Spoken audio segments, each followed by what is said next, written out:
Mafanikio yaliyopatikana yanawezesha kukua kwa uchumi wa nchi yetu pamoja na kuboresha maisha ya wananchi.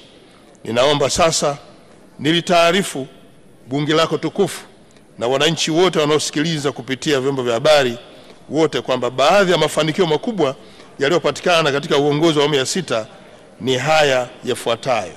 Moja, uzalishaji wa ajira. Mheshimiwa Naibu Spika, serikali imeendelea kubuni na kutekeleza mikakati mbalimbali ya kuzalisha fursa za ajira nchini kupitia uwekezaji na utekelezaji wa miradi mikubwa ya kimkakati ikiwemo ujenzi wa bomba la mafuta ghafi la Afrika Mashariki, reli ya kisasa, bwawa la kufua umeme la Julius Nyerere na uwanja wa ndege wa kimataifa wa Msalato.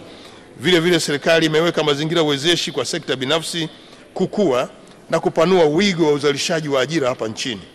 Kutokana na jitihada hizo, katika kipindi cha Novemba 2020 hadi Februari 25, jumla ajira milioni 8,084,204 zimezalishwa katika sekta ya umma na sekta binafsi.